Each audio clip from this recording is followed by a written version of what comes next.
Most bankers aren't ready to help you until after their third cup of coffee. But with Central National Bank's after-hours service, you don't have to wait for the bank lobby to open to get help.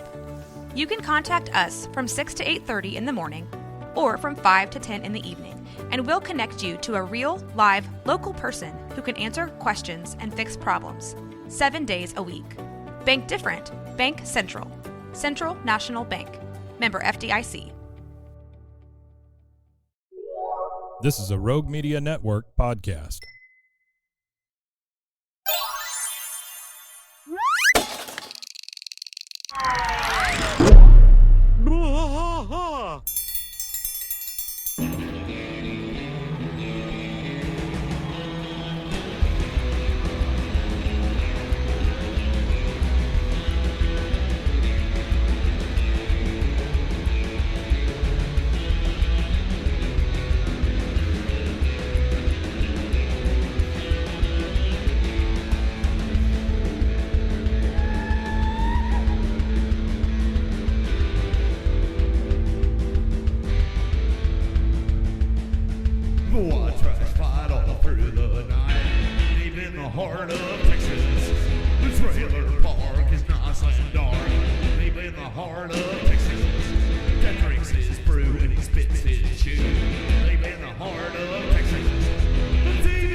Hey everybody, welcome to a Kick of the Hill podcast. I'm Mike.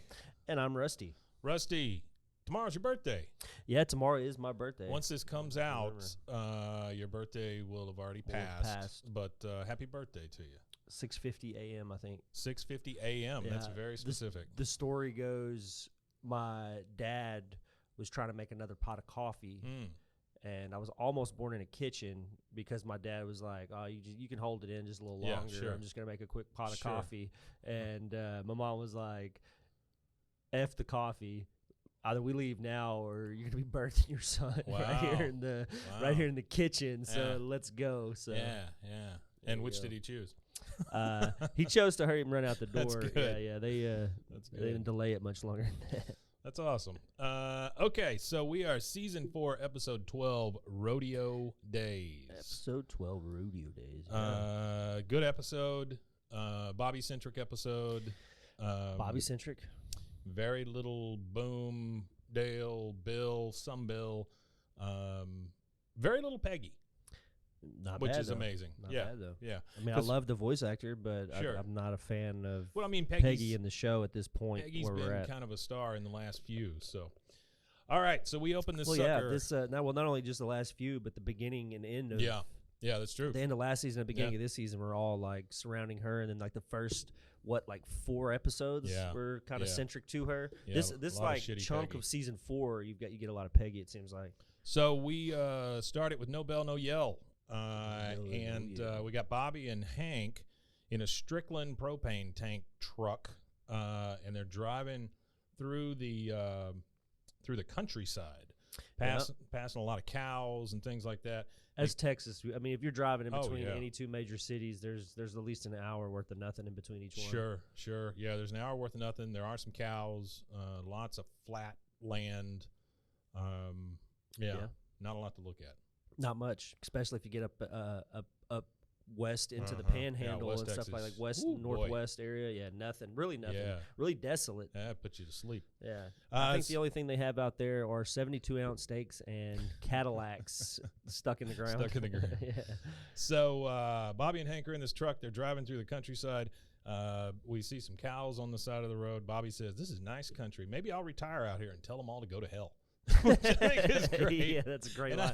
That's a perfect way to start the episode, too. I just love the fact that Hank doesn't even respond to that. He goes, "This may seem like an exotic getaway from the hustle and bustle of the alley, but if you lived out here for a month, you'd go crazy." Bobby says, "Cows seem happy." Hank says, "Well, that's because they're not being slaughtered. Talk to them again in 2 weeks." Yeah, just a really good start. That's a really good setup for the whole show. It's wonderful, yeah. They turn into an old house out there in the country, and they get out and they're going to deliver the propane. He looks, he says to Bobby, the people out here are simple folk, but if you don't put on any airs and they, oh God. And he sees their propane tank has been painted up like a cow. Now, how do you think Hank feels about a propane? He doesn't like it. He doesn't like it. No. Is it not Americana enough for him? I think it's Americana. I think it's just they have sullied the good tank. Do you think he cares about? Do you think Hank is somebody who participates in like Americana? Do you think he?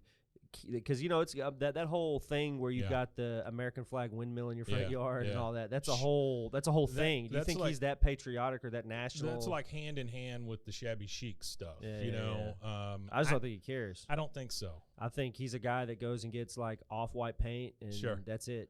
That's crazy for him. Is crazy for him. That's eggshell. Sometimes. Eggshell, a little eggshell. Got a little sheen to it. So he's taken back when he sees that cow-painted propane tank, and Bobby says, "Is that a propane tank?" Hank just says, "Madness." He goes, "This is the essence of prop comedy. You take something boring and you make it fun." And then he walks over there and he's talking to the cow tank and he goes, "So is it premium and have you been regular?" And then he sticks his hand under it and says, "Cough for me." He's funny, yeah. It's a great joke. Bobby's good, it's a good joke. Hank just kind of shakes his head. One of the guys, he wants to laugh. I don't care what Hank knows. He's funny. Hank knows that's funny. I think Hank at some point is just like, man, where did this kid get this? Because this ain't me. I think he's scared to laugh. I think he is too. I think he's like terrified. Yeah, terrified of humor. So over on the side, we see a young guy in a cowboy hat. He's practicing roping a calf. And then Roy comes up, who's the customer there. He goes, "How's it going, Hank?" He says, "Well, howdy, Roy. Your boy's pretty handy with a rope." Roy says, "Yeah, he's shaping up for the rodeo next week." "That's your boy?" And they look over at Bobby, and he's still talking to the cow propane tank. And he goes, "Truth is, if you're under 40, you don't need this test."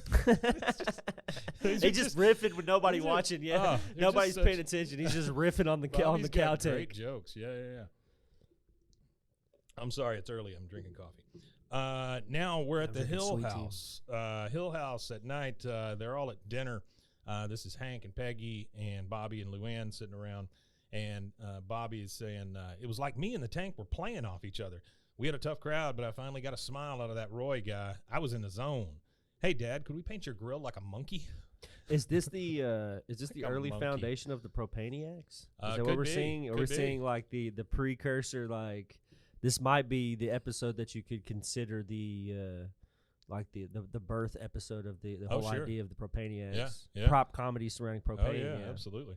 Hank says, "Bobby, you know how you used to dress up like a cowboy? Well, now you can do it for real. The rodeo's coming to town." He doesn't even respond to the fact that he wants to paint his grill like a monkey. No. He's just like, "All right, let's redirect this. Kid, you need to do something." He says, "Rodeo's coming to town." Luann says, "The rodeo's cruel to animals. In nature, the bull lives peacefully with the giraffe." "No, it doesn't, Luann. They don't even live. Not a thing. They don't even live in the same biosphere." Peggy says, "It is brutal. My uncle was a cowboy in the rodeo. He had to leave Vietnam because he was waking up with rodeo nightmares." Oh, that's another thing. That's a great joke, though. I mean, yeah, that is a great joke. But Dale's dad's a rodeo guy too. Yeah. He's a gay rodeo clown. A gay rodeo clown. Yeah. Is he a clown or is he a? No. He rides. No, I think he is No, I think he is a clown. Yeah, I think he's a rodeo clown. Yeah, I think so too. Yeah. Hank says it's just a kid's calf scramble. It's fun. The animals are running around without any plays or game plans or anything, kind of like Barry Switzer was coaching them. So Barry Switzer, poor guy. He was the guy from Oklahoma that took over coaching the Cowboys after Jimmy Johnson left.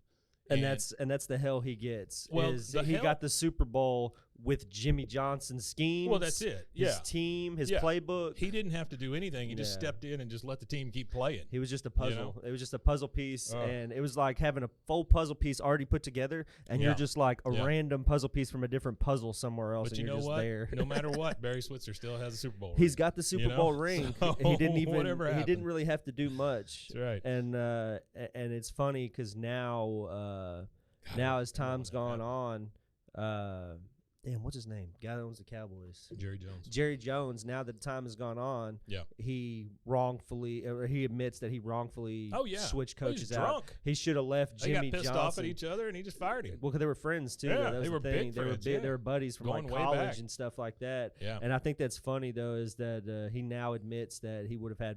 He could have had a really good dynastic run. I think he could have had a couple more Super Bowls. Two to be more, honest probably with you. at least. Yeah, At least that's what two I'm saying. more back to Well, he back. would have had the one that Switzer coached, and then he then probably could have had one could have more. got the next one. Yeah, and that would have been 5 Super. I mean, And no, that was back 4 before Super there Bowls. was like a lot of arguments about like pay. Like guys were sure. really like there Yeah. wasn't a lot of like confrontation about pay at that time because Not a whole heck of a because lot. because pay had increased. Like everybody was like satisfied at that time with pay in that that early 90s, mid 90s era. I've never been a big fan of the Cowboys because growing up, my parents and everybody around me loved the Cowboys, so I was an Oilers fan.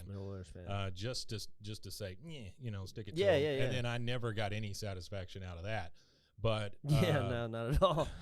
But Troy Aikman was a hell of a quarterback. So are you a Tennessee Titans fan now? I am a Tennessee Titans fan. So you followed because you were a part of the Houston Oilers at the beginning. So you followed them to Tennessee, and it's because I hate myself. So that's part of it too. I don't know, Tennessee's. Yeah. Okay.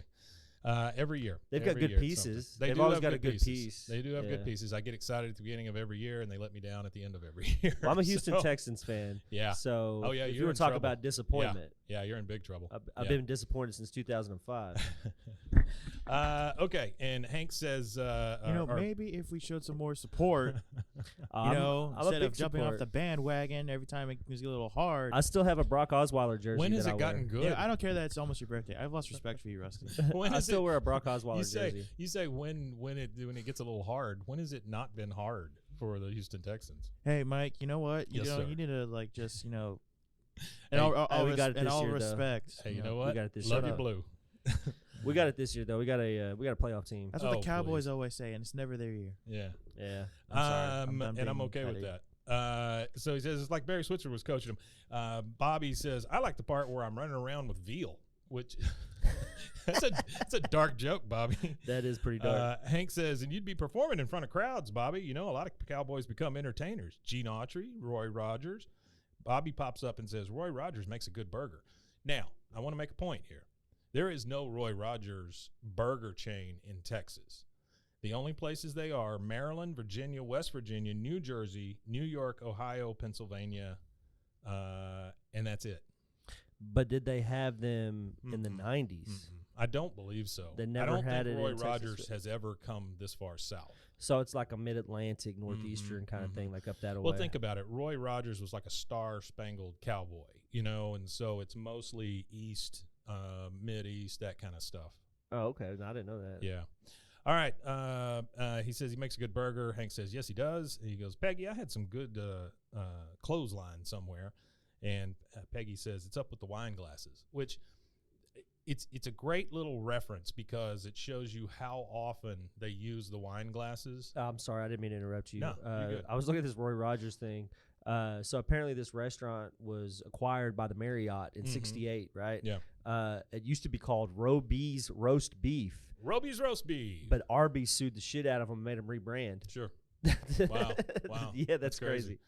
Hank is asking about this clothesline because he's going to let Bobby use it as rope to try to practice. So the next thing we see, we're in the garage driveway. It's Bobby with his lasso clothesline, and Peggy is out there moving the grill around like it's a cow. Yeah. And she's out there going murr murr. She goes, "Come on, Bobby, rope that cow." Bobby's out there lassoing it, and he goes whoosh, and he lassos the sucker. And Hank says, "Hey, all right, son. Now that's a skill. It'd be good to use a live animal, but we don't want to hurt Ladybird." And he starts thinking. Next thing we see is Bill riding by on his riding lawnmower. Yeah. And he lassos him, pulls him off of it, and the mower just goes into a bush. It's just still going into that bush. He says, Bill says, or Boomhauer on the side watching says, "Tell you what, man, got a hog tie old Bill like dang old 10-pound rump roast, man. Oh, dang old had it once in New Guinea, man. Tastes like pigeon." Okay, so is he talking about eating human flesh? It appears that way, but I don't know. That's what he's saying. I would hope not. I think that's what he's saying. Hank says, I think he has the goods to turn pro. Bobby, not Bill. And, of course, he's over there unroping Bill.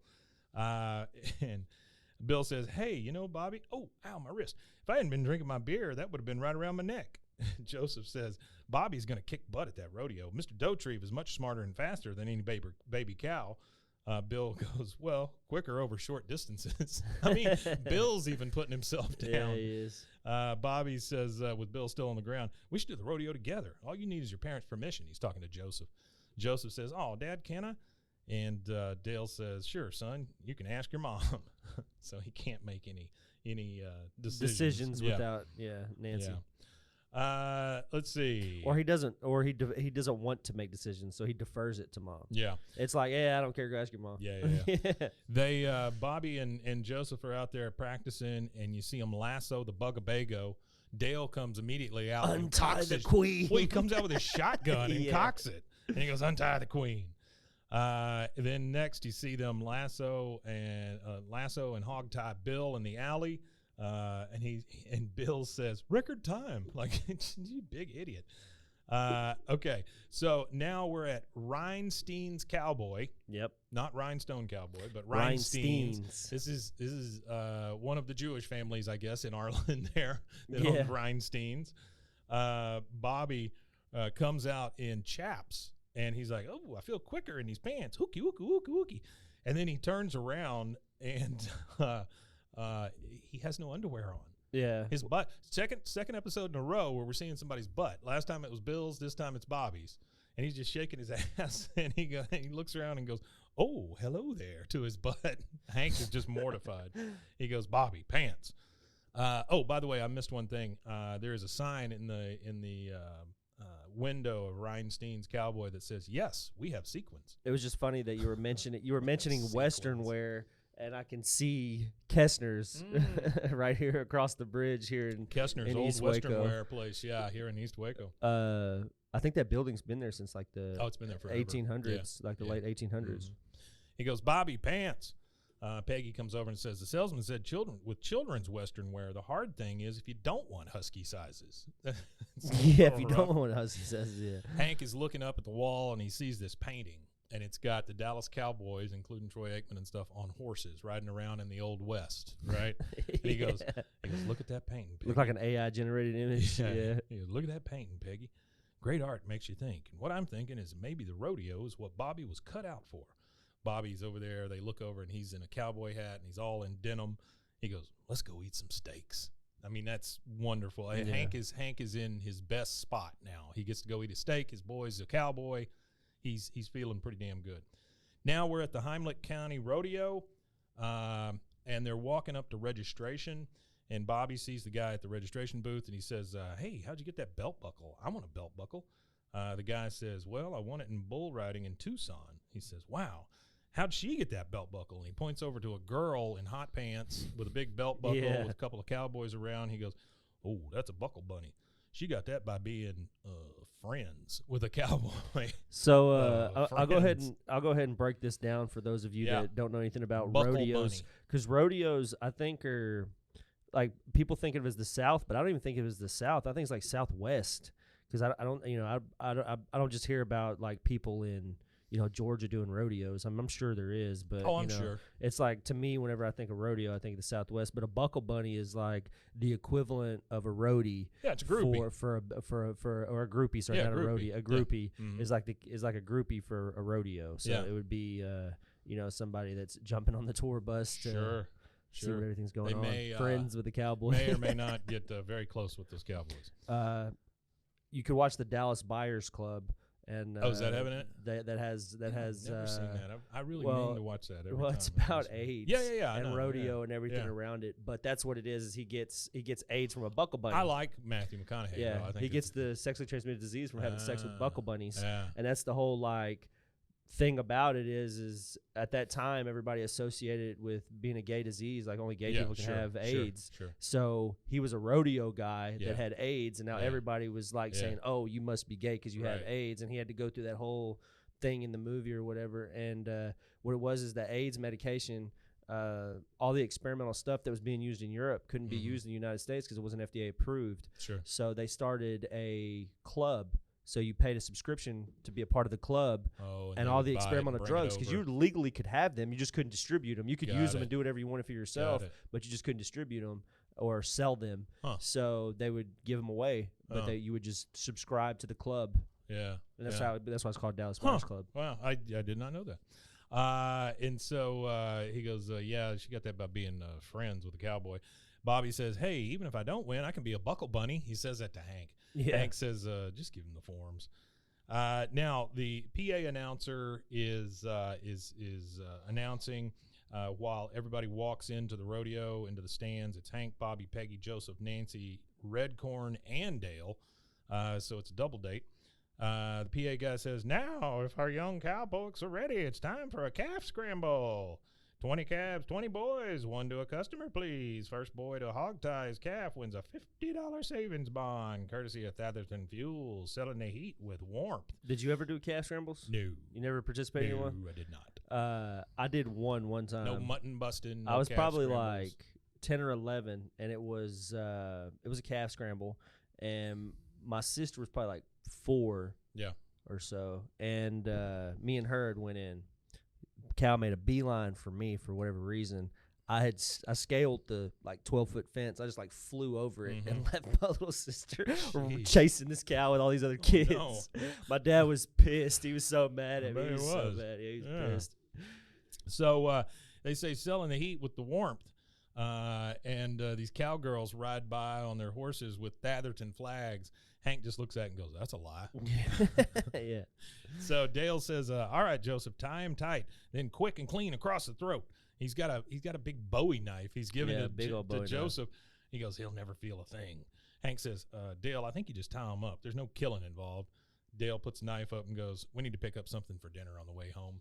He was planning on killing a cow or a calf and then taking it home to eat it. Cooking it. Yeah. Hank says, son, you're going to be up against the farm boys, but we fed you like a farm boy, so go get them. All the boys go out. The calves get let out. The PA announcer says, all right, if our young bucks are ready, our young bulls are too. It's going to get crazy out there. Every cow for himself. Don't tie up anything with 2 legs and then go. And then the whole thing starts happening, right? All the kids start running out. Bobby comes out of a dust cloud. He's the last one to run out. And all of them are roping their calves. Bobby finally gets his, and Hank says, that's it, Bobby. Yeah, tie them up. Peggy says, rope them, tie them, grind them, fry them, take them home, and mincemeat pie them. Okay, whatever that Peggy, means. Yeah. Whatever the hell you're saying. And then Bobby is trying to tip over the calf once he's got it, and he goes, and down you go. Go down. Hey, Joseph, how do you? And he looks over, and Joseph is done. And he goes, time. And then Dale from the stands, wingo, Joseph, another momentous day for the family gribble. Bobby says, you're going down, sister. And he's talking to the calf. And then the calf literally starts dragging Bobby across the dirt. Yeah. Bobby's just yelling. Hank says, yeah, that's it, Bobby. Tire him out. Hank gives Bobby every chance. He really does. He does. He gives him plenty of chances, yeah. He gives him every chance. Everybody's laughing. Bobby's like, oh, it's not funny. And then these rodeo clowns say, hey, mister, where's the fire? I said, where's the fire? Fire. And then another one comes out, and they're just, woo-hoo-hoo. They're running around. And then you hear the PA announcer say, ladies and gentlemen, Zip Twilly and Chet Howley, our rodeo clowns. Bobby looks at them and goes, ooh, rodeo clowns. Yeah, I mean, he loves it. It's like he's found his calling. He goes, oh, my God. And then we see the 2 rodeo clowns dump a bucket of water into the crowd, and, of course, it hits Hank, and Hank is drenched. Drenched, absolutely drenched. And that is the first commercial break, and we will be right back. Well, let me tell you, Rusty, eating healthy used to be a struggle for me, but that was before I discovered the BlendJet 2 portable blender. The BlendJet 2. Now when fast food temptation strikes, I just blend up a delicious and nutritious protein shaker smoothie. You know, they gave us a whole bunch of those little packages that came with the blender. Yeah. And there's some really good flavors in there. I mean, there's some like that matcha thing. The green matcha? Yeah. Those are pretty damn good. BlendJet 2 is portable, so you can blend up smoothies at work, a protein shake at the gym, or even a margarita on the beach. It's small enough to fit in a cup holder, but powerful enough to blast through ingredients like ice and frozen fruit with ease. Maybe a human thumb. Don't put your thumb in it. BlendJet 2 is whisper quiet, so you can make your morning smoothie without waking up the whole house. Lasts for 15-plus blends and recharges quickly via USB-C, which has saved us all. There's nothing worse than turning that USB thing over and over and over and over, and then finally finding how it plugs in, you know? Oh, yeah, I don't like that either. Yes, USB-C saved us all. Best of all, BlendJet 2 cleans itself. Just blend water with a drop of soap, and you're good to go. There's 30-plus colors and patterns to choose from. There's a BlendJet 2 to complement just about any style. We have a pink one? Lavender. Pink one. I think ours is lavender. Mine is the Toy Story Aliens. Oh, yeah. It's like the Pizza Planet one. Ooh, that one. Yeah. They've got some really cool colors, but I really like the patterns. I know one of the people here got one that looks like Woody the Sheriff. Is there a code with them? There is a code. What are you waiting for? Go to blendjet.com and grab yours today. Glab it today. And when you do glab it, make sure you use the promo code BWAAA12. That's to get 12% off your order and free 2-day shipping. No other portable blender on the market comes close to the quality, power, and innovation of the BlendJet 2. They guarantee you'll love it or your money back. Blend anytime, anywhere with the BlendJet 2 portable blender. Go to blendjet.com and use the code BWAAA12 to get 12% off your order and free 2-day shipping. Shop today and get the best deal ever. BlendJet 2, formerly known as BlendJet. Hey, everyone. It's me, your puzzle-loving pal. Did you know I was a puzzle-loving pal? I didn't know you were a puzzle-loving pal. I got to tell you about my latest obsession. It's Wongo puzzles. These things are the real deal. They are high quality, handcrafted, and perfect for anyone who loves a good challenge but doesn't want to dedicate their entire kitchen table to puzzles for a week. Trust me, I have been there. I will tell you this, my parents, they're very old and decrepit, and they do puzzles all the damn time. Yeah. Like there's always a table that has like an unfinished puzzle. Yeah, it's either that or, I don't know. Die. Feel your bones.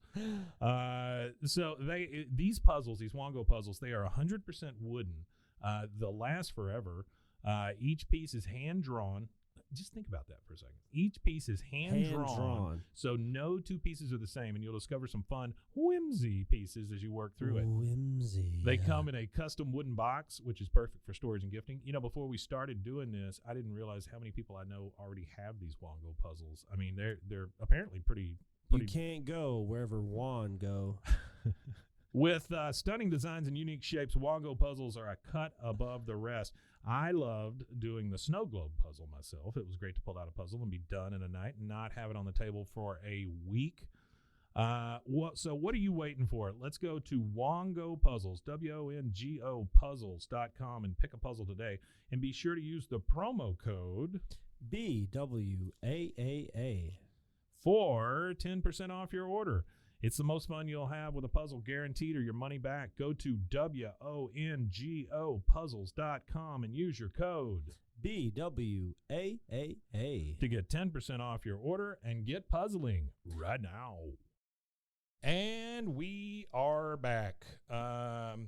We have just seen Hank get dumped a bucket of water by the clowns. Yep. And now we're in the clown trailer. Bobby has made his way. What I don't understand is how Bobby gets free so much. Like, where are his parents? He's just like wandering around all the time. It's the 90s, though. I guess. Parents weren't really paying attention. I remember wandering around places as a kid. You just find other kids and hang out with the other kids wandering around.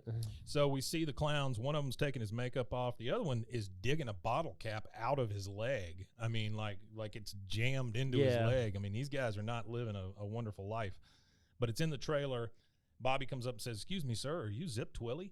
Zip is still taking his makeup off in the mirror, and he goes, "What do you want? I don't know what your mama told you, but I had a vasectomy in 1983.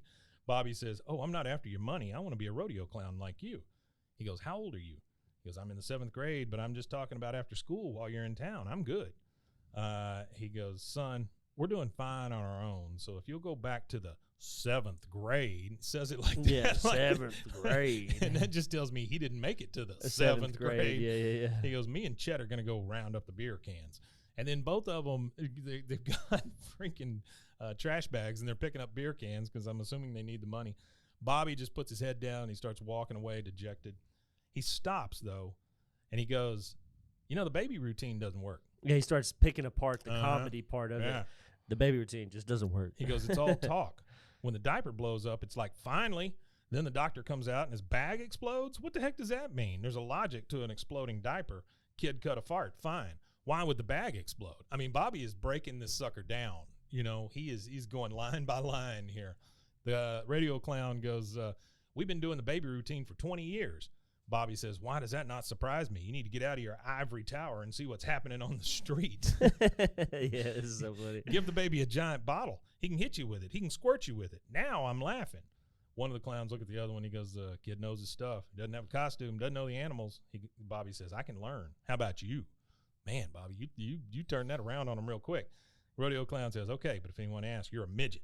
The other one says, he's too big to be a midget. And the first one says, nobody's going to ask. So now they are all driving home. It's Hank and Peggy and Bobby. Hank is just dripping wet driving this car. Yeah, soaked and pissed. And he's just like, dang, rodeo clowns, Zippo and Frep Tapley. Well, that's not even close. Not even close, but that's now, funny. He goes, now I'm going to have really funny. He goes, now I'm going to have to throw this out. What? You're going to have to throw your clothes away? I mean, you got wet. He goes, who knows what else they use that bucket for? Oh, yeah. See, yeah, that's probably their shit bucket. Peggy says, oh, you do not want to know. We had rodeo clowns in Montana. They are not just inconsiderate. They are diseased freaks who will cut your throat for your invisible dog. What? What the hell does that mean? Where are these writers from? For your invisible dog. One? Hold on, let's see who wrote this one. John Vitti. He's the guy who wrote The Return to La Grunta. Well, he's the one that said John Vitti presents The Return to La Grunta. Yeah. Bobby pipes up from the back and says, and where do you think they get those ridiculous costumes? Hank's just kind of groaning. He goes, I tell you where, from Montgomery Weird. Peggy and Hank both laugh. She goes, that's good. Oh, Hank, you should send that into Joan Rivers. He goes, yeah, that's where I got it. And they're driving by. I guess at this point, Joan Rivers would have already had her failed show. It would have already failed and been over with on Fox at this point, because that was in the early 90s. Yeah, they were trying to combat the Tonight Show. I'm not sure why they thought Joan Rivers would have been a good option for that. I know she used to guest on Tony. That's it, because she used to guest host. Johnny used to guest host that, yeah. And so honestly, it's probably the worst guest host, but she was one of the. Yeah, she's a little rough. She was on there the most though, wasn't she? She's funny though. She was like one of the top 3 guests of like, like how many times he had her on the show. Yeah, he loved her. Yeah, he did love her. Her, Letterman, a couple other people were guest hosts a lot. I think Leno for sure. That's how he got the gig, was Leno doing guest hosting. Maybe so. Anyway, because that's what it was. Is they had seen the ratings for Leno, and the reason why they didn't want to move Letterman from the spot is because he was getting good ratings there. So they're like, well, if we can control this whole time slot on TV, and Letterman didn't see it that way. He wanted the slot that Leno got. Leno was funny at one point. I don't know what point that was. I really like his car stuff. I watch his car YouTube channel a lot. When he used to come on Letterman and do those headlines and all that stuff, that was funny. Oh, he when was they a were funny friends, comedian. Then he was a stand-up comedian. Yeah, he is. I mean, he's good. If you like, he was good then. But then he got the Tonight Show and he got really tamed down. So they're driving home and they drive by Bill. He's out hanging his laundry, and Bobby's eyes go straight to the red and white striped boxers that are on the line. Yeah. The next thing we see is kind of a little montage of Bobby sneaking around the house. He's gotten the boxers off the line. He looks in the side table and gets Hank's old glasses. He, of course, goes in the closet and gets his mom's gigantic shoes. Yeah. That's funny. He goes and gets his mom's shoes. Yeah. Those big friggin' things. And then he goes into Luann's room, and he's looking through her makeup, and he gets a couple out, and he goes, ooh, Desert Rose, Autumn Sunset. Yes. So he's got his costume now. And now he's outside. The Jack in the Box is what I can assume, because it's a giant clown head in a drive-through. Yeah. Right? He's just staring at this clown head. And Joseph is over on the side. He's like any, 10-year-old, 11-year-old, 12-year-old kid. He's balancing on the wall behind the thing. Yeah. And he goes, Bobby says, which is funnier, a happy clown or a sad clown? Joseph says, 6 of 1.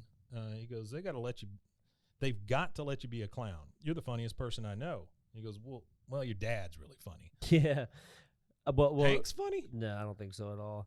That's the another arty thing here. So this Bobby hiding, becoming a rodeo clown from everybody, and how he's trying to be secretive about it, is reminiscent of 1927's motion picture, The Jazz Singer.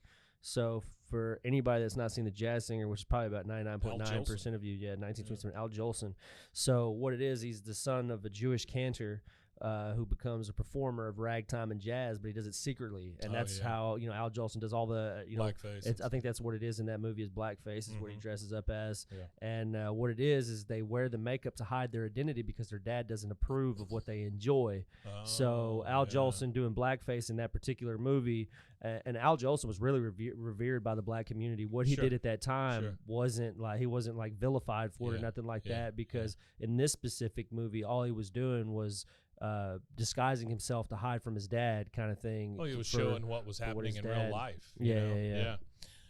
So Bobby says he sees Joseph. Oh yeah, sorry, hold on. I'm sorry. I forgot to add. It was that particular movie though is it was like one of the first ones to have a soundtrack, and it was like marking the transition between silent to talkies, as they call them. Yeah, so absolutely. It was like the transition film. Absolutely, that was a big one. Bobby sees Joseph kind of jump a little bit on the wall, and he goes, "Wow, I'm not even sure Carrie Strug could do that in cowboy boots." He loves Carrie Strug. And then he just kind of looks up at this guy and goes, Carrie Strug in cowboy boots. He loves Carrie Strug. Oh, I know. That's his deal. Yeah. That's his deal. All right, we're back at the rodeo. The announcer is saying, Joseph Gribble on Bronchosaurus. He scraped him up good. That's an 85. He throws off Joseph and all that stuff. You hear the crowd going crazy. Then you see the two, Bobby is all made up, and he comes over to talk to the clowns. And one of the clowns says, those boxers hadn't been made in 20 years. Where'd you get them? Bobby says, wouldn't you like to know? The clown says, all right, you got the look, but let's see you get a horse to notice you. He goes, this guy's going down. And then we see a guy getting onto a very mean horse. The PA announcer goes, and now back to the adults. Give all your encouragement to Clay Henry because he's riding Mr. Dead. A horse is a hearse, of course, of course. So, you know the song, Mr. Ed? I actually loved that show, and I had a guest on my other podcast whose horse was her manager had approached her to put her horse in the ring for a Mr. Ed reboot. Really? Pinky Davis, actually. Oh, yeah. So instead of Mr. Ed, it's Mr. Dead. Mr. Dead. And instead of a horse is a horse, of course, of course. It's a horse is a hearse, of course, of course. Yep. Just really top-notch humor. Anyway, the cowboy ends up getting thrown off. The Bobby looks at the clowns. The clowns go, all right, be my guest, because he's going to go out there and prove himself. Bobby runs out there and goes, yoo-hoo, aloha, aloha, you, and he's like shaking his butt at the horse and all that stuff. But you see the horse just doesn't care. He keeps trampling on the poor cowboy over there. Yeah, just beating him up. Yeah. And then finally the clowns say, all right, and then they just go out and they take action and take care of it. Next, we're in the alley, and the guys are there, and Bobby is he's let down because he wasn't able to keep the horse from doing what he was supposed to. Bobby comes by walking Ladybird on a leash, and Hank says, hey, there's Ben Cartwright. When's your next calf scramble? You know who Ben Cartwright is? Bonanza. Oh, Bonanza. TV show Bonanza, yeah. And then Bobby says, they keep shifting things around to keep us on our toes. Hank says, well, when you find out, I'll put in for the Strickland luxury box. You got a luxury box at the rodeo? At the rodeo. Yeah. He goes, Hector's got the afternoons reserved, but if I send him to McManerberry in the old truck, what's he going to do about it? Bobby says, okay, but like I said, and then Hank says, I hear Joseph won another belt buckle, talking to Dale. He just didn't even listen to whatever Bobby said. Dale says, you mean this? And he's got the buckle on. He goes, anybody want to wrestle me for it? I have Joseph's strength now. Like that belt buckle gives him his kid's strength. Hank says, I tell you what, this rodeo's worked out pretty good for both our sons. I haven't heard the words prop comic since Bobby picked up a rope, and it keeps him away from the Vidya games. Vidya, not video. The Vidya games. He was playing this Tomb Raider game where he was a girl. That is not what Hank's about. Nope. Now that game was actually released in November 14th of 1996. There you go. Yeah, there you go. Yeah, there was like 40 of them. Like there was a ton of those Tomb Raider games. They're still making them. Yeah. Oh, are they? Yeah, they still make them. I don't think there's been one made in a few years. It's all VR. That's probably the next one. Tomb Raider VR. I bet you there probably is. Yeah. So now we're. Yeah, it was actually Tomb Raider was my first experience with animated breasts. The PS1. Sure. octagonal missiles. Missiles. Yeah. Look like Madonna. Yeah. Madonna looks terrible these days, by the way. Madonna looks like she got cut up with a knife in an alley and had a bunch of trash stuffed in her face. She looks like it's terrible. An entire hive of bees stung her on the face. Well, her I think the problem with it, I think her problem was, it's actually called Tomb Raider VR, Lara's Escape on VR. It's called Lara's Escape. So there you go. But no, for her, I think what it was for her, she was a sex symbol for so long that she's just trying to recapture that in some way, shape, or form with all this plastic surgery, but it's never going to work. She's just insecure with growing old. She should have just She should have leaned into her kids' career. I mean, that's Lourdes. You know, I mean, that's... Oh, is that? Yeah. Lourdes? You talking about, I want to be better. That's her daughter. That's her daughter? I didn't know that. Why not just lean into that? You know, I mean, help her kid or whatever. Yeah, like everybody else does. She probably sees her as a threat. Like everybody else does. Okay, so now Bobby's at the rodeo. We see the horses and the cows, and Bobby is all made up, and he's over there performing in front of them while the clowns watch, and he goes, "What are you talking about? What are you talking about?" He goes, "You know, I think I'm ready to save some cowboys." The clowns say, "Cowboys, we save their butts and when they get thrown, but they'll pull your britches down when you're talking to your woman."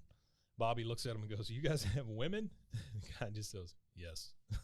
Like, I don't know how often they're getting women, but yeah. Yeah, whatever. I don't know. Well, I feel like, you know what I really feel like? I feel like that the rodeo clowns probably do better with women than the cowboys do. Yeah. Well, I mean, the women, of course, want the cowboys, but there's only one cowboy. Yeah. You know what I mean? Yeah. So eventually, I mean, not every woman could have the one cowboy, so they got to go for this. They got to go somewhere. Yeah, so I feel like the rodeo clowns are the funny guys. That, you know, just in sheer humor numbers. wins. In humor sheer wins. Numbers, huh? Well, humor wins too. Well, so. humor wins, but I don't know that slapstick humor wins. You know, I think there's a fine line there. I once, as a freshman in high school, ate a handful of dirt, and a senior girl had one of her senior friends come ask me out for her. So it does work. Slapstick comedy works. Wow. Bobby says, "You know, my best friend's a cowboy. Maybe we can start the healing because the cowboys and clowns should be friends. We eat the same dust. We've got the same smell." Yeah. And then the horse behind him just kicks him, knocks him the hell out. He is groaning and stuff. He's laying on the ground. He starts to wake up. Joseph is there taking his makeup off. He goes, "What happened? The last thing I remember was being kicked by a horse." Joseph says, "Come on, Bobby. We can't let your dad see you in clown makeup."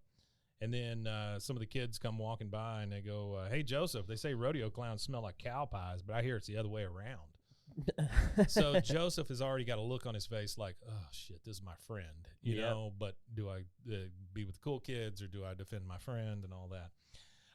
Now, Bobby is in his... And if you have to ask yourself that question, then you're probably not that person's friend. That's right. Bobby's in his bed back at the house with a cold compress on his head. Hank's sitting there on the bed talking to him, and he goes, "Your first concussion. Now, don't fall asleep, son, because you could die and because I want to tell you how proud I am of you." Yeah. He goes, "I mean, look at you. The bruises, the dirty clothes, the smell. You're all right. Is there anything I can get you?" Bobby says, "The blonde girl who lives here says I like fruit pies." The blonde girl. He goes, "No, you don't. Tough guy like you like sports." All right, we're back at the clown trailer, and Zip says, "Now, kid, it's hard for an old clown to admit he's made a mistake. It's a lot easier just to leave town and change your name. But when I said you didn't have what it takes to be a rodeo clown, I was wrong." And he reaches back and he grabs this pad. He starts to hand it to Bobby, and he goes, "Here's your ass pad, son." Which, your ass pad. According to the Artie files here, it says that rodeo clowns wear a variety of padding. Oh, I bet they do. Ass pad being one of them, but they wear a variety of pads because a lot of it has to do with being gored by a bull. Well, I mean, they have to have some kind of like stab protection. Sure. From the bull. Well, so and the the thing you see a lot is them getting in those barrels and the barrels being knocked around and all that stuff. If you ever get a chance, dude, you gotta have some pads. Go on YouTube and Google like rodeo clown compilation clips and see how they get tossed around. You do see like the rodeo guy riding the bull get ragdolled a lot. Sure. But they're only at risk for as long as they're sitting on top of that bull, and then they can climb a fence and they're gone. Right. The rodeo clown has to get that Just bull the back opposite. into where it's supposed to go, into its pen. So whereas the rodeo guy, riding the bull might be in the pen, with the active live bull running around for maybe 15 seconds. The other guys are going to be in there for a good 4 or 5 minutes, they're in trying there to for a wrangle while. them around, because sometimes it takes a little while to get the bull wrangled up, especially if it's been really pissed off, because they do sit there and shock them and kick them and stuff to piss them off. Next thing we see is we're at Tom Landry Middle School. We're on the school playground, and we got Dooley with a kid in a headlock, and he says, "Your lunch money had a Canadian quarter." Imagine he stole the kid's lunch money, tried to use it, and because he thought he stole $1.50, but all he stole was $1.25. Bobby comes walking up. He goes, "Hey, Dooley, that little squirt's not bothering you. Now, if you want to see an annoying little squirt," and he squirts his little flour in his face. Yeah. Dooley he turns around, and Dooley just starts kicking him in the ass. And he goes, "You've got dust coming out of your butt." Because Bobby's got that pad on, and Joseph is standing in the little crowd, and he goes, "Come on, Bobby, you proved your point. You're weirding me out." Bobby says, "Well, allow me to turn the other cheek," and he turns the other butt cheek, and Dooley's kicking it, and Joseph just kind of shakes his head and walks off. Now we're we're watching Hank and Peggy through the kitchen window from the outside, and Bobby comes by in his cowboy gear. Peggy is pouring Hank some coffee, and he goes, "Look, Peggy, I think he's loping." He goes, "Well, he's actually loping." Well, he's skipping now, but he was loping, and I guess loping is a way that a cowboy walks, I'm assuming. I've never heard it called loping. I've heard it. I've seen like a bow-legged strut. Sure, you know what I mean? Sure. But I don't know if you'd call it loping. Anytime I hear the term loping, I think of a 454 big block with a big cam in it going blub, blub, blub, blub, blub, blub. Really? That's what I think of loping. I always that think of like an interloper. Oh, an interloper. And Peggy says, and this is one of my favorite lines of the whole show, "Our little cowboy is becoming a cowman." I love that. I think it's just the stupidest thing ever. Have you ever wondered that, though? Cowman. As masculine as... Oh, being called a boy? Being called a boy, a cowboy. I'm a cowboy. Well, are you a cowman? Cowman. You can't be a cowman. I think that's what I'm going to do. I think I'm going to start doing that when people say, "Well, I'm a cowboy." I'm like, "Well, why can't you be a cowman? Are you not for man the enough?" Dallas Cowmen. Yeah. Hank says, "I didn't tell Bobby, but I'm bringing a client to the rodeo this afternoon. I wouldn't want Bobby to know that a propane sale is hanging in the balance." Damn. All right, now no kidding, right? Now we're at all on Bobby. We're at the rodeo. He brings work home too much. Oh, that's all he does. That's all he thinks about. Yeah. We're at the rodeo, and the announcer says, "Strap another buckle on Joseph Gribble, his third win this week." Wait a minute, ladies and gentlemen. We have a late entrant in the chicken roping. Joseph was over there getting another buckle from somebody on the dirt. And then out comes Bobby on a fake little horse, and he's got his rope, and he's trying to lasso a chicken that he's chasing around in the ring. And instead of lassoing the chicken, he lassos the pretty girl.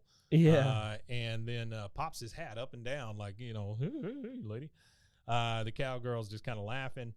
And then Bobby ends up falling down, and Hank can't tell that it's Bobby yet, and he looks at his client and goes, "Oh, the clown fell in some poop." And then Bill comes over and goes, "That's my underwear." "Hey, that's my underwear." Hank says, "Well, that's one mystery solved, but why would that clown want to?" And then Dale pipes up and goes, "Those are Peggy's shoes." Which is odd that Dale would know what He Peggy's knows shit, Yeah, right? that's what makes me like, "Ooh, all right, Goes, Dale." "Those are Peggy's shoes." "Hank, it's Bobby." Hank says, "Bobby?" And then some kid standing on the sideline talking to Joseph, he goes, "Isn't that your friend?" And Joseph, being embarrassed, he goes, "Well, he lives next door to me, but they say that rodeo clowns smell like cow pies, but I hear it's the other way around." Everybody just laughs. And then Dale says, "He's funnier than Bobby, too." And that is our next commercial break. We see Bobby crying in his makeup because everybody's making fun of him. Yep. And we'll take this break, and we'll be right back. Hey, Rusty, did you know that you could be putting oil and chemicals in your coffee? No, I didn't know that. I mean, I love coffee creamer, but I don't think I've ever turned a bottle around to actually see what's inside. Recently I did, and I found out many of my favorite creamers, like especially the one my wife used to use, they contain ingredients I would never intentionally add to my coffee cup, like canola oil, potassium phosphate, whatever that is. Terrible. Artificial flavors. I can't take artificial flavors a lot of the time. Yeah, I'm good on any flavoring. They taste gross. I don't like flavors in my coffee. I like the earth and flavor of coffee. I mean, I love coffee. Don't get me wrong. I do love it. I just I don't like all that crap in my coffee, right? Yeah, no, it does that. So let me tell you about Laird Superfoods then.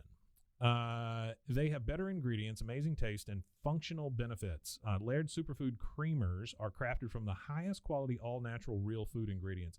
All Laird products are sustainably sourced and thoroughly tested to ensure that you're incorporating the cleanest, finest fuel into your routine. Now, they're all natural. They've got whole food ingredients. They contain naturally occurring MCTs from coconut oil, and everybody tells you coconut oil is good for you. Mm-hmm. There's no artificial flavors, no colors, no additives.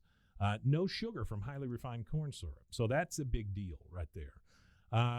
If you take one thing you do every day and make it better, Laird developed his creamer himself to stay powered for a day on the waves. He was a big wave surfer, Laird Hamilton was, and he needed a morning fuel that could allow him to spend the entire day chasing the ultimate wave. So he made this creamer, and it is it's crazy, crazy good. Laird sources high-quality plant-based ingredients globally and puts an emphasis on U.S. sources whenever possible. They aim to source responsibly and sustainably and believe that the food you consume should be as good for the earth as they are for you. They have honest and transparent products and labels. If you try it, you won't go back. They have functional superfood creamers, instant lattes, and prebiotic greens. They have a variety of snacks and supplements full of wholesome plant-based ingredients to keep you charged for wherever life takes you. So to get a deal on Laird Superfoods, I need you to go to zen.ai, BWAAA, King of the Hill. So that's zen.ai/BWAAA, King of the Hill. And your offer code there is BWAAA.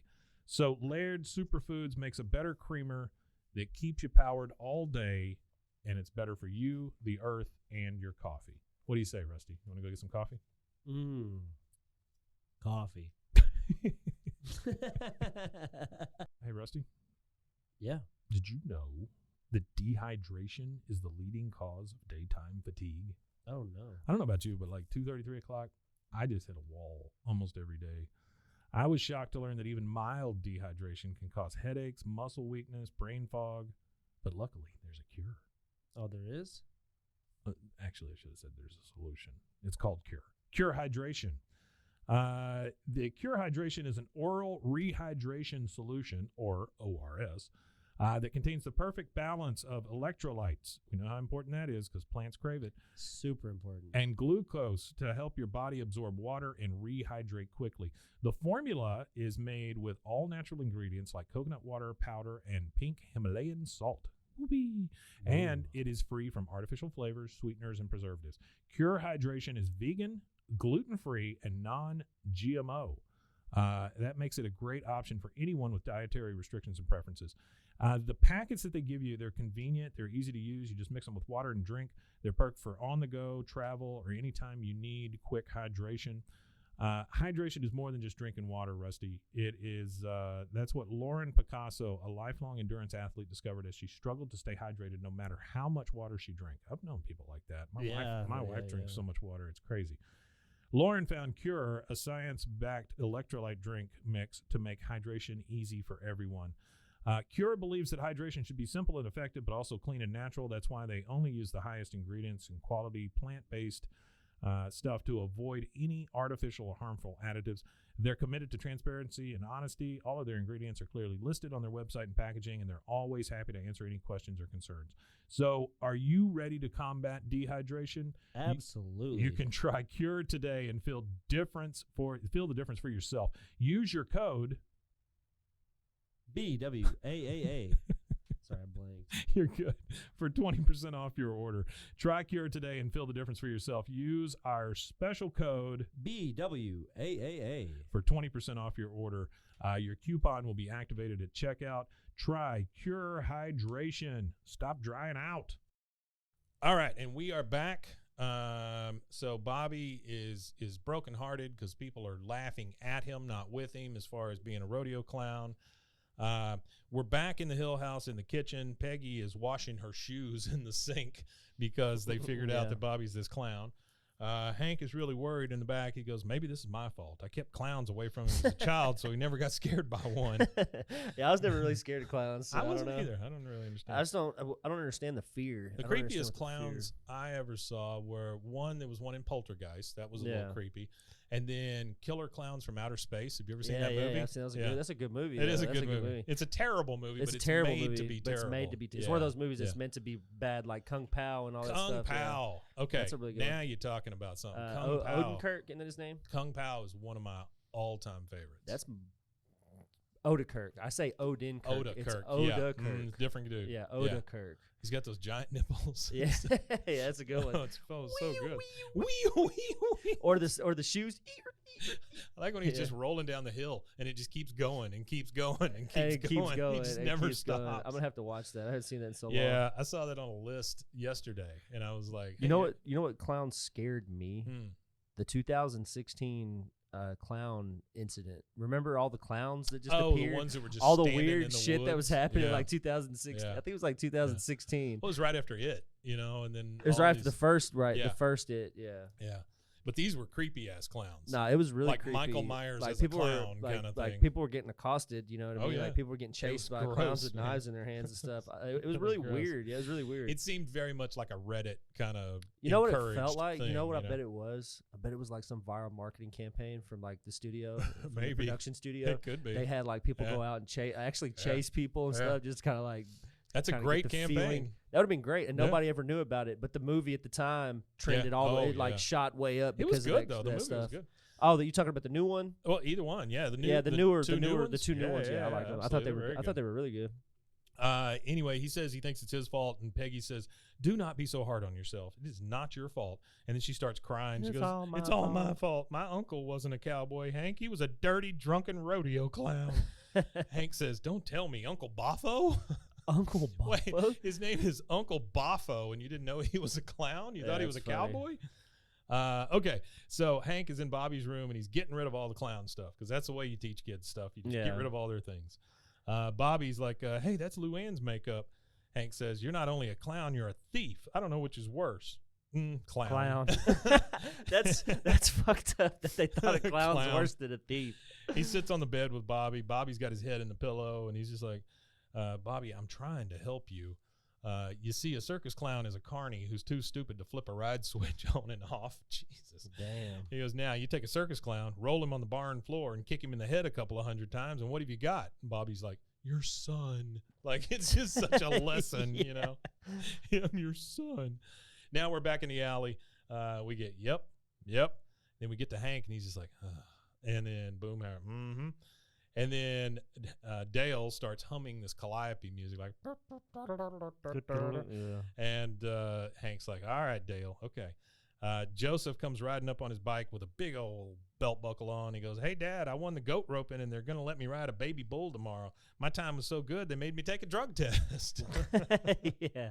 Dale says, woo, the only drug you're on is gribacillin. He looks at Hank, and he goes, and you told me gribacillin would possess no performance-enhancing qualities. And then Bobby's on the back porch, and he's just all sullen and downtrodden, and he watches kind of Joseph ride by. We're back at the rodeo, and Bobby's up in the stands with Hank and Peggy, and he goes, cheer up, Bobby. Except for the cowboy and the man who straps the bull's genitals, there's nobody more important than the friends cheering in the stands. The man who straps the bull's genitals. Yeah. The announcer comes on. They got to piss them off. Oh, like, I'm sure it's probably not as bad as it used to be how they do things now. Sure. But I know they're hitting them with cattle prods. It's still and rough. Stuff like they're still tasing them, tasing them and riling them up. Oh, yeah. And those bulls are big. They use Brahma bulls, and they're they're temperamental bulls. Period. Yeah. Even if you're not antagonizing it, they're just generally amped up animals. But I don't know that the man who straps the bull's genitals is the most important guy. I don't know. The announcer comes on and goes, and now special event, riding our baby bull problem child is 3-buckle boy Joseph Gribble. Bobby just doesn't even want to watch it. He says, I'm going to go get a hot dog. He's pretty depressed. Dale is back behind him and goes, I love my boy. Don't you love my boy, Hank? Joseph gets let out of the chute. He gets bucked off in slow motion.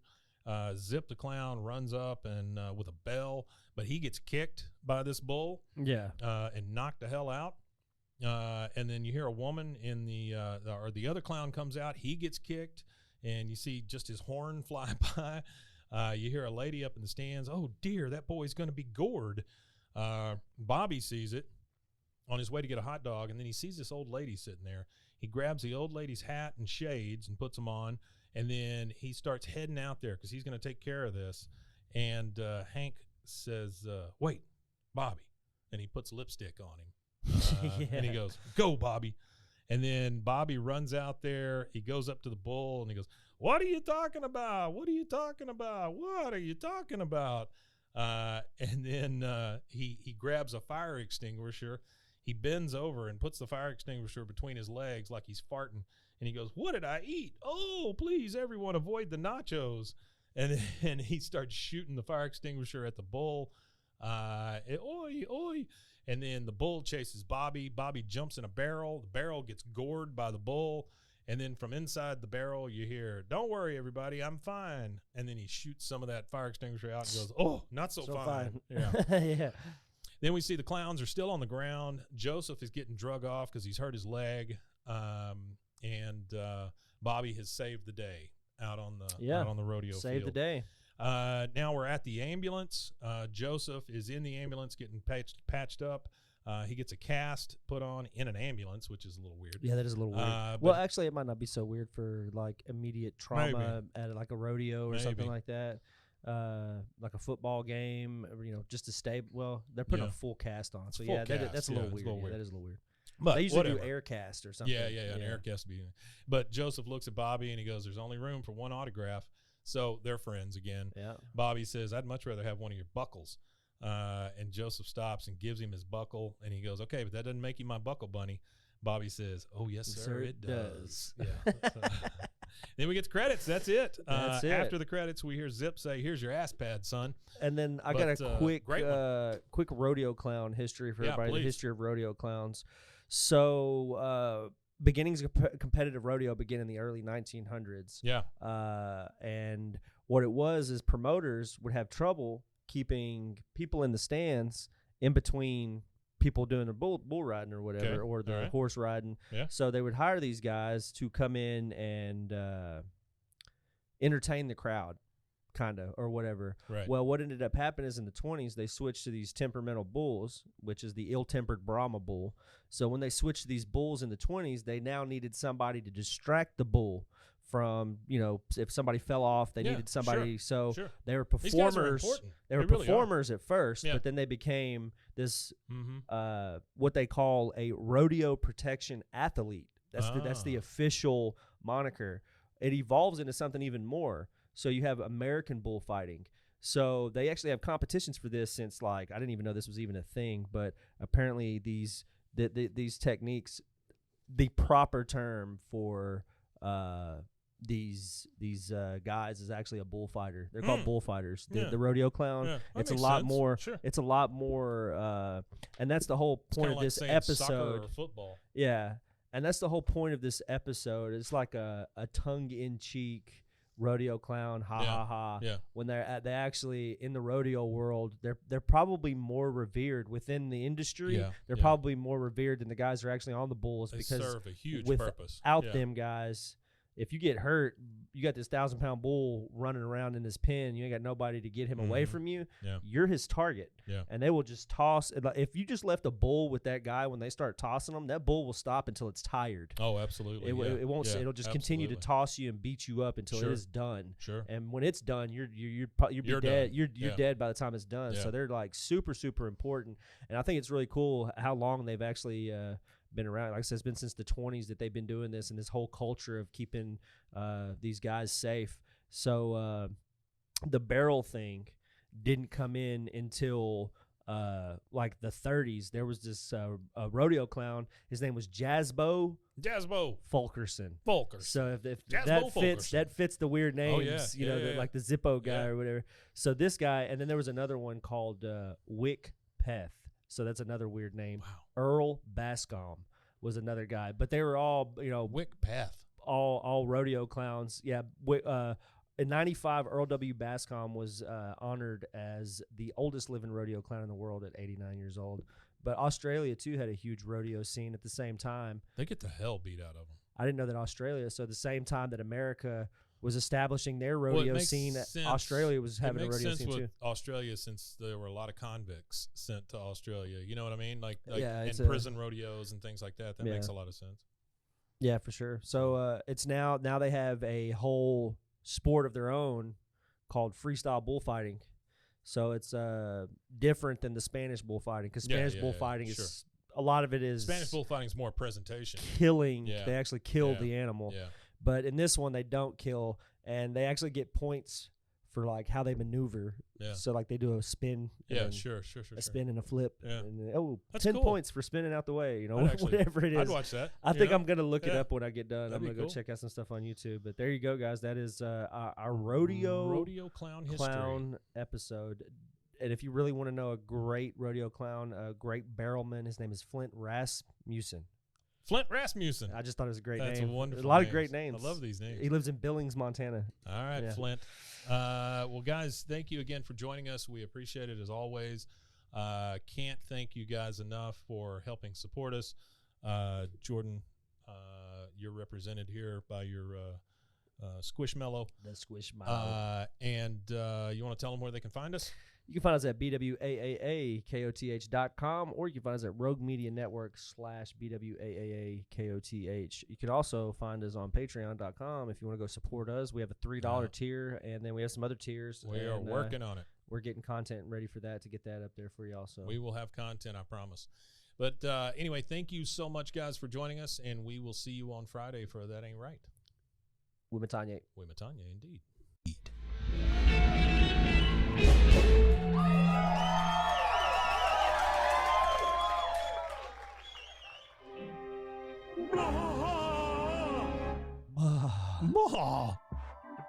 This has been a Rogue Media Network production.